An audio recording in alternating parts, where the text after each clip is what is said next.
For more on this, we're joined by Ibrahim Suffian in Kuala Lumpur. He's the director of the Merdeka Center for Research. Welcome back to the program, Ibrahim. Well, as we've been reporting, Hong Kong is now the world's top offshore wealth hub, edging out Switzerland. What does this tell us about the shifting balance of global capital towards Asia? Well, the tilt towards Hong Kong actually reflects the broader eastward shift of global economic and financial influence that's now becoming more centered on Asia. And Asia is also generating a larger share of global net worth, high net worth individuals and corporate wealth. And this wealth accumulation is increasingly concentrated around China, Southeast Asia, and the Indo-Pacific growth markets. And because of its proximity, Hong Kong really benefits from being geographically and financially positioned at the center of these trends. This also, I think, indicates a declining dominance of traditional European financial centers amidst the slower growth and the aging demographics of the European region. And as we've said, due to the growth of wealth in the Asian sector, Asian investors increasingly prefer regional wealth hubs closer to home, to their business and also their family interests. And I think Hong Kong, in this sense, combines international financial standards along with proximity to the Chinese as well as other Asian markets. Yeah, let's talk about mainland China, because money from the mainland now accounts for more than 60% of Hong Kong's cross-border assets.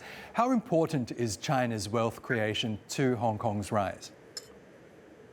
Yeah, indeed. China is the primary driver behind Hong Kong's rise as an offshore wealth hub.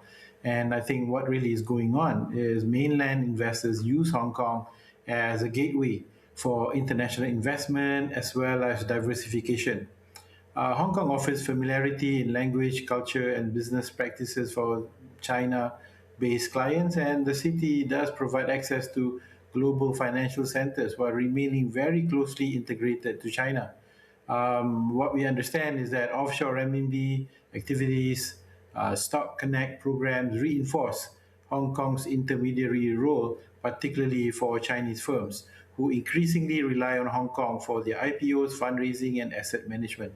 So the growth of the China tech sector, manufacturing, and financial sectors continues to produce new wealth, and Hong Kong benefits from this directly due to its strength in private banking and family office sectors, which has expanded significantly since the rise of the mainland high net worth individuals.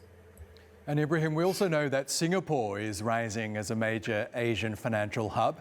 How should we understand the competition between Hong Kong and Singapore for regional wealth? Well, Hong Kong and Singapore represent complementary rather than purely rival financial models. Hong Kong specializes in China-linked finance, capital markets, and offshore renminbi services, while Singapore positions itself as a politically neutral, globally diversified wealth hub. So many investors, I think, from China as well as across the region, use both cities simultaneously for different strategic purposes. Singapore has attracted family offices seeking regulatory stability and geopolitical neutrality, while Hong Kong retains stronger market depth, IPO activity, and direct connectivity with China business interests. So in some sense, Singapore is more diversified across Southeast Asia because not just caters for the China market, but also high net worth individuals across the Southeast Asian and Indo-Pacific region, while Hong Kong benefits from being integrated to China's economic domestic market, which is huge, and also investor base. So the competition definitely is intensifying in certain areas, particularly wealth management, fintech, and also private banking services. Okay, Ibrahim Suffian, thank you very much again for joining us on the program. Thank you.